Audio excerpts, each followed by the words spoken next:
Hello, c'est HR, votre chroniqueur. Alors précédemment, j'ai fait une vidéo où je vous ai présenté le personnage Jack Ryan et ses aventures au cinéma par le biais de À la poursuite d'Octobre Rouge, Jeux de guerre, Danger immédiat, La somme de toutes les peurs, Rien d'initiative. Maintenant, nous allons parler du personnage Jack Ryan, mais version télé, version Prime Video. Sachez qu'il y a eu 4 saisons. Bien évidemment, nous allons commencer par la saison 1. Let's go! Alors, en quoi ça consiste de gérer des chaînes d'approvisionnement vers l'Occident aux affaires étrangères? En gros, ça veut dire que je travaille derrière un bureau. Je rédige des rapports. Ça a l'air un peu... Un peu chiant. Monsieur Ryan, vous devez me suivre. Clé? Ne perdons pas de temps. Yogo, l'individu qui opère ces transactions, est une cible importante pour nous. Il s'appelle Suleiman. Comment ça se fait que vous soyez le seul à connaître l'existence de cet homme mystérieux? Je n'ai fait que suivre l'argent, monsieur. Ils ont de multiples cellules actives en France, au Yémen, en Syrie, et encore ce ne sont que celles qu'on connaît. Il a une façon de procéder difficile à analyser. Je voudrais mettre sur pied une force d'intervention. Il est sûrement prêt à agir, quels que soient ses plans. Je peux pas aller au Yémen. Je suis analyste financier. J'interroge pas les suspects, je rédige des rapports financiers. Montez à bord. Pour ça, il faut réussir à entrer dans sa tête. Moussa Ben Suleiman, il est mon mari. Il ne sait pas où je suis. Mon fils est avec lui. Il prépare quelque chose ici? Paris ne marque que le début. Maintenant, vous me laissez faire, en silence. Regardez et apprenez. Il faut le traquer.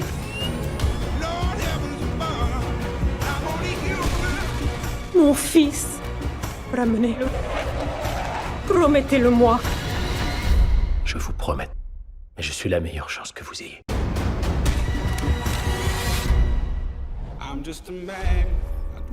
Alors l'histoire de cette saison est la suivante. Nous avons Jack Ryan qui est un jeune analyste, découvre des détournements, voire des déplacements de fonds insolites, pouvant probablement justement financer un futur attentat. Ces investigations le mènent à Suleiman. Bien évidemment, il a du mal à convaincre ses supérieurs. Seul son chef direct, Greer, est convaincu par Jack Ryan, et tous les deux, ils décident donc, grosso modo, de parcourir le globe pour traquer Suleiman. C'est l'histoire globale. Je ne veux pas en plus rentrer dans les détails. Vous me connaissez, je préfère que vous ayez vraiment la surprise en découvrant cette saison 1 sur Prime Video. Alors je vous le dis d'entrée de jeu, l'histoire comporte énormément de moments complètement imprévisibles. Il y a beaucoup de twists, il y a beaucoup de retournements de situation. Et le fil conducteur de cette première saison est bon. Alors oui, au fil du déroulé de l'histoire, on peut comparer cette série Jack Ryan à Homeland, voire à 24 heures chrono. C'est vraiment dans le même registre. À la seule différence qu'un 24 heures chrono, c'est que ce n'est pas en temps réel. Et par rapport à Homeland, c'est moins psychologique, l'action movie est bien dosé. Sans oublier évidemment les bons moments de dialogue et surtout la trame d'espionnage. Et lorsque vous arriverez à la fin de cette saison, je pense que vous serez bluffé comme moi. J'ai été bluffé par le scénario, car en fait, au fil des différentes lignes de dialogue, on s'aperçoit qu'il y avait des indices dès le début, jusqu'à l'épisode final. Cette série est complètement construite comme un puzzle. Les 8 épisodes sont parfaitement réalisés, parfaitement maîtrisés. Et cela met en avant, alors oui, c'est un peu dans l'air du temps, le fanatisme religieux lié au terrorisme. Et malgré le côté espionnage qui peut paraître un peu lourd, pour certains, il y a de véritables enjeux qui sont disséminés au fur et à mesure des 8 épisodes.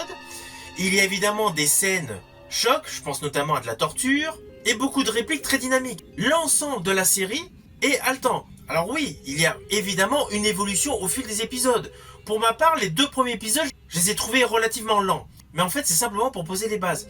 Au fur et à mesure du déroulé de l'histoire, on a un vrai dynamisme qui gravite autour de Jack Ryan.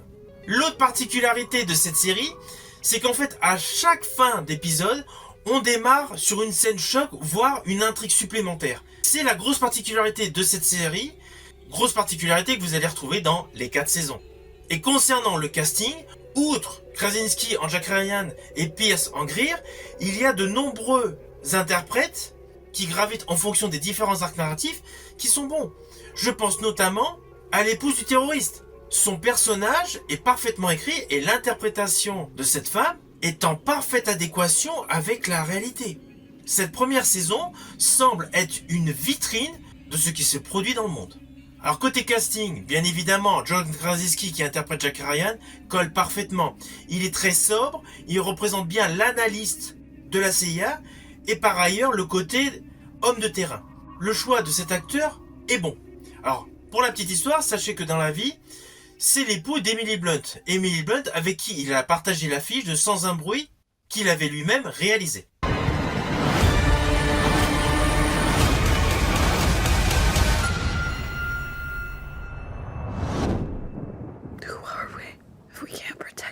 Mais sachez qu'il a plus de 20 ans de carrière au cinéma, sur grand écran. Il avait notamment joué dans 13 heures de Michael Bay en 2016. What you do right now will determine whether we live or die. As long as I'm doing the right thing, God will take care of me.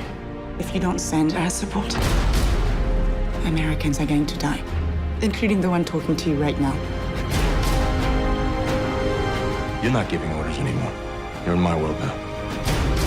I haven't thought about my family once tonight. Thinking about them now. Up here in the middle of all this. RPG! Shoot that son of a bitch! Thinking about my girls, man. Et dans Détroit de Kathleen Bigelow en 2017. Et concernant la télé, de 2005 à 2013, il a joué dans The Office. Et donc de 2018 jusqu'à maintenant, dans Jack Ryan. Mais je suis la meilleure chance que vous ayez.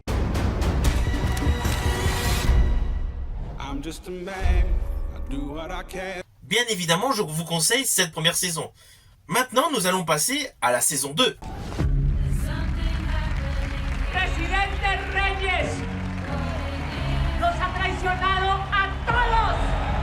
Donc, vous pensez que les Russes vendent clandestinement des armes au Venezuela?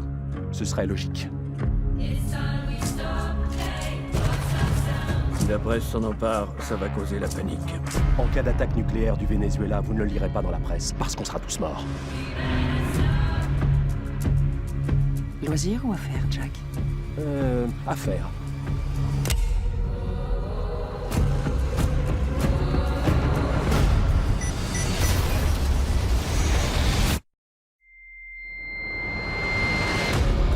Qu'est-ce qui s'est passé? Reyes, regardez-moi. Son nom a-t-il été mentionné? Si vous restez, vous ne serez pas protégé. Personne ne viendra vous sauver. Si on le fait ensemble. C'est pas un problème.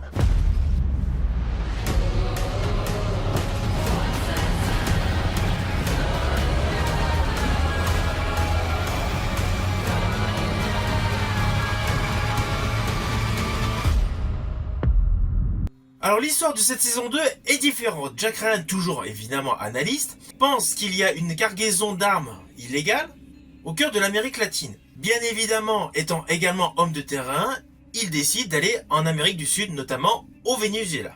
Assez rapidement, le président vénézuélien qui là est un méchant principal de cette saga, décide de riposter par rapport à Jack Ryan, en envoyant bien évidemment des forces armées. Alors là, l'enjeu est vraiment géopolitique de cette série. Dans cette saison, il y a moult retournements de situation. Nous avons donc de l'espionnage, de la trahison, des missions d'infiltration, des conflits géopolitiques.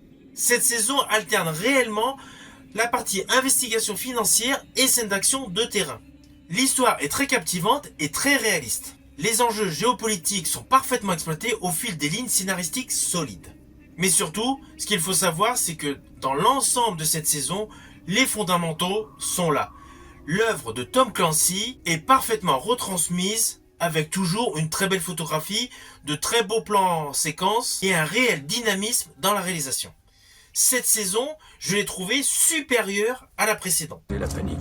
En cas d'attaque nucléaire du Venezuela, vous ne le lirez pas dans la presse, parce qu'on sera tous morts. Alors côté casting, dans cette saison 2, nous retrouvons bien évidemment Krasinski dans le rôle de Jack Ryan. À ses côtés, nous retrouvons une grande actrice suédoise qui a fait carrière à Hollywood, c'est Noomi Rapace. Vous avez pu la voir dans Millennium, Sherlock Holmes, Baby Call, Limb. En ce qui me concerne, j'ai préféré pour deux registres différents, Prometheus de Ridley Scott. An invitation. From whom? Please tell me you can read that.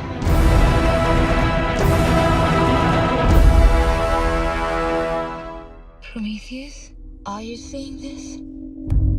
Et Seven Sisters. Mais qu'est-ce qu'elle fout? Et si elle est blessée? Ou morte? Et si la police la retrouve avant qu'on ait pu la ramener ici? Il faut faire quelque chose pour elle. Il faut sortir, on n'a pas le choix. Nous avons également Jordi Molla, personnage très important dans cette saison 2, qui avait jadis, sous la direction de Michael Bay, fait un méchant dans Bad Boys 2.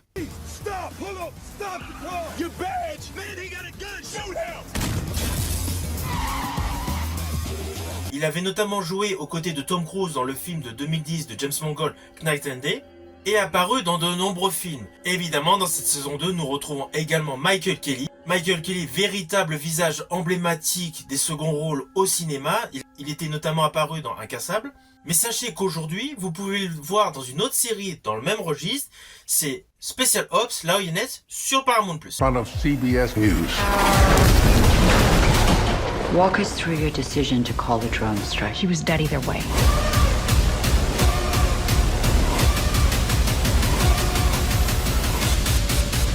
I can't do this. You need to remember what you're fighting for. Cet ensemble de casting, forcément, apporte une plus-value à ce scénario très solide.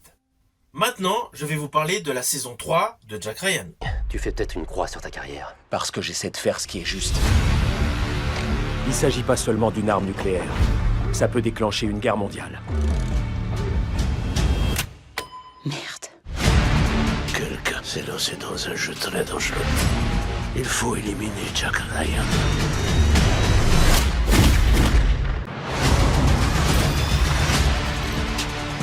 Jack, si tu as un plan, c'est maintenant. Go, go! Je veux que Jack Ryan soit arrêté dans les plus brefs délais.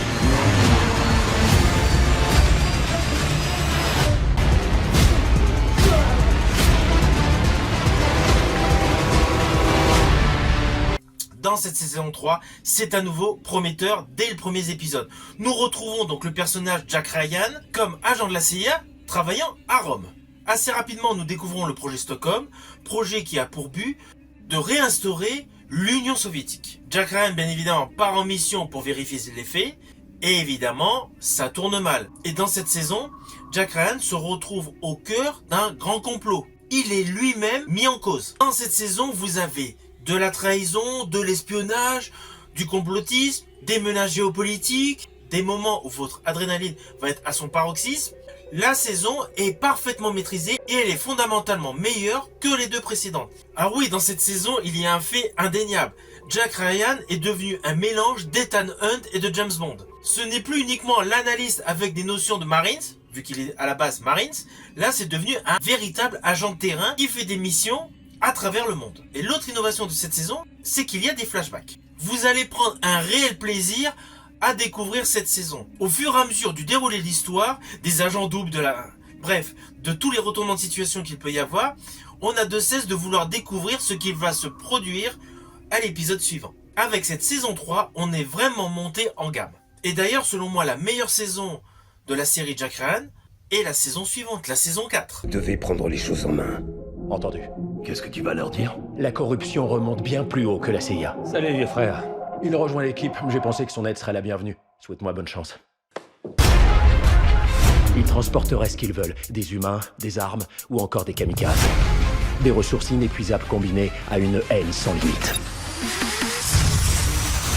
Il n'en sera rien sous ma gouvernance. Le monde est un jeu de chaises musicales permanent. Le quatrième. Jack, où est-ce que t'es, mon Dieu? Tu veux vraiment savoir? Qu'est-ce qu'il a dit? Il m'a raccroché au nez. Oh, comme d'hab.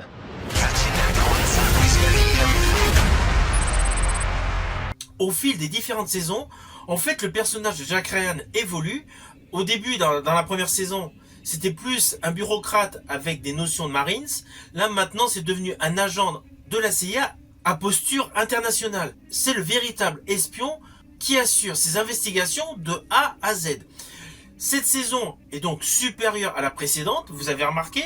La saison 2, j'avais estimé qu'elle était meilleure que la première. La saison 3, j'estime qu'elle est meilleure que la seconde. Et bien évidemment, ma saison préférée est la saison 4. Il y a 2 jours, une équipe d'assaut a tué le président du Nigeria, Monsieur Udo. Pourtant, vous ne pouvez pas prouver que nous ne sommes pas impliqués. Ça ne vous inquiète pas? Non, monsieur. Ça me terrifie. Alors dans cette saison 4, on a l'impression d'avoir une synthèse de tout ce qui a pu être fait avant. Il y a la partie bureaucratie, avec d'ailleurs la posture de Jack Ryan dès le premier épisode, des images de jury qui font évidemment résonner la performance d'Harrison Ford en Jack Ryan dans Danger immédiat, mais nous avons aussi donc tout ce qui est voyage à travers le monde au fur et à mesure de là où est conduit Jack Ryan au fil de ses investigations. Nous avons le personnage de Greer qui réintègre la direction de la CIA, et nous avons la part belle à Michael Kelly. Lui aussi dans cette saison, il revient dans le fil de l'action, et le précise d'ailleurs à plusieurs reprises que ça lui manquait. Et on découvre également son travers par rapport aux femmes. Alors cette saison, selon moi, est la meilleure. Il y a toujours les problèmes géopolitiques, il y a le problème des missions non officielles, donc de la CIA, et il y a un thème sous-jacent qui fait partie des horreurs de notre société, c'est le trafic de femmes. Dans ce film, c'est parfaitement présenté. Alors évidemment, nous découvrons ce malheureux. De nombreux pays sont impliqués. Et parallèlement, il y a une histoire de détonateur, avec évidemment une bombe. Bref, je ne vais pas aller plus loin dans les détails de l'histoire. Je souhaite réellement que vous preniez plaisir à découvrir cette saison. Cette saison donc est beaucoup plus captivante que les précédentes. Il y a toujours le bon dosage politique-action. Le spectre de Tom Clancy semble planer littéralement sur cette saison, tant il y a une alchimie entre l'action et le thriller politique. Matinée de trafic. Alors évidemment, Jack Ryan, dans cette saison, il est similaire, je vous ai dit, à Ethan Hunt et à James Bond. Là, il est présent pour sauver le monde. C'est le côté qui peut peut-être surprendre certains, mais l'histoire est tellement bien construite qu'on oublie les petits défauts scénaristiques. Et surtout, on s'aperçoit que cette saga ne s'essouffle aucunement. Il y a toujours de l'innovation au fur et à mesure des épisodes, au fur et à mesure des saisons.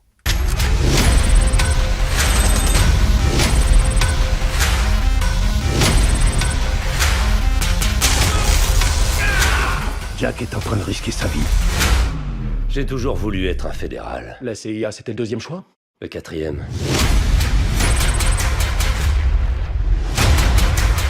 Jack, où est-ce que t'es, bon Dieu? Tu veux vraiment savoir? Qu'est-ce qu'il a dit? Il m'a raccroché au nez.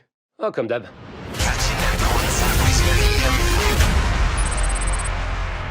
Alors au final, la série Jack Ryan avec Krasinski est bonne. C'est une série qui est parfaitement dans le registre d'Homeland, 24 heures chrono, Special Ops Loyalist. Bref, c'est une série qui a largement sa place sur le petit écran.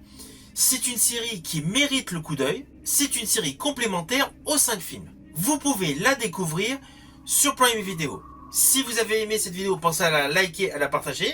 Pour ma part, je vous dis à bientôt pour une prochaine chronique.